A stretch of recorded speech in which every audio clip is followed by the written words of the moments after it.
Welcome to the Fear and Greed Business News Afternoon Report for Tuesday, the 21st of November, 2023. I'm Sean Aylmer. Every afternoon, we've got the 5 stories that happened today that you need to know about. Story number 1, the S&P ASX 200 closed up 0.2% today to 7,078 points. The materials companies did best on news of a Chinese stimulus package for the property sector. More on that shortly.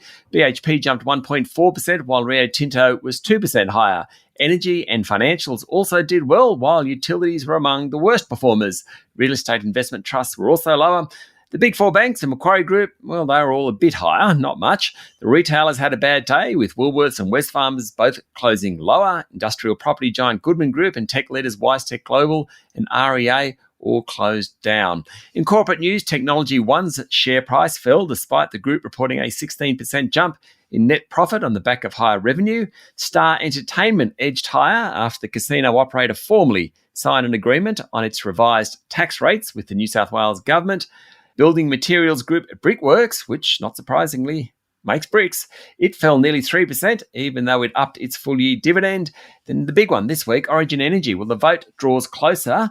It's on Thursday, though proxy votes were tabled today. The group's 17.5% shareholder, Aussie Super, opposes the deal. That's the $20 billion deal that Brookfield and EIG want to make to buy the company.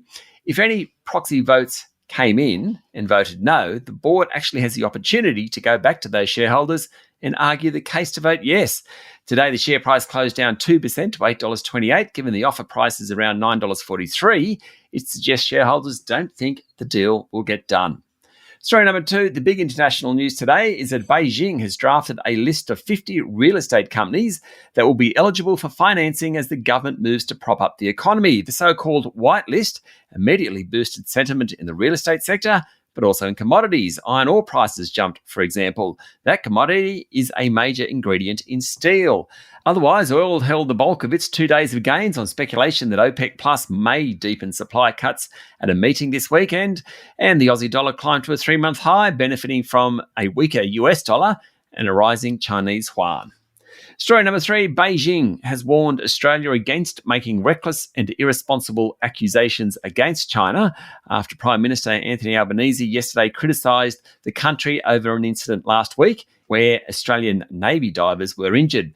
China's Defence Ministry said Australia's recounting of the incident in the East China Sea last week was inconsistent with the facts, and Beijing had lodged a complaint to Canberra. The incident, which occurred last Tuesday off international waters near Japan, was called an act of aggression, and a US Senate committee yesterday.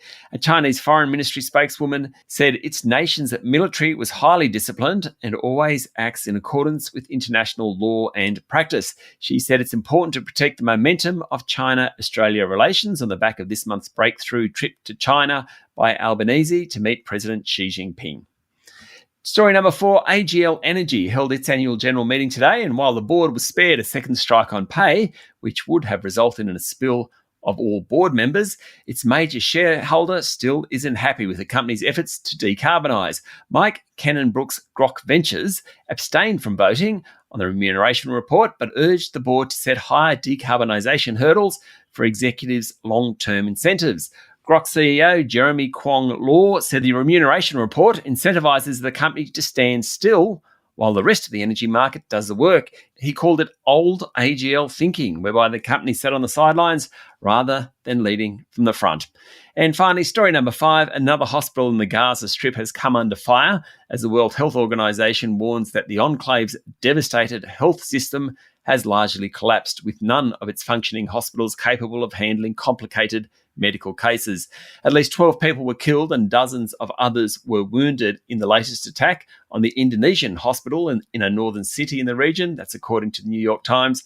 It comes less than a week after Israeli forces raided Gaza's largest hospital, Al-Shifa, in an effort to capture and expose what it says were extensive Hamas operations within and beneath the hospital, including underground bunkers, a command centre and a network of tunnels. Hamas and hospital administrators denied that the militant group has used the grounds of Al-Shifa or other hospitals for military operations. That's it for the afternoon report for Tuesday, the 21st of November, 2023. Don't forget to hit follow on the podcast and find Fear and Greed on LinkedIn, Instagram, X, and Facebook. Join Michael Thompson and I tomorrow morning for the Fast 5 by Fear and Greed, the top 5 business stories you need to know in just 5 minutes. I'm Sean Aylmer. Enjoy your evening.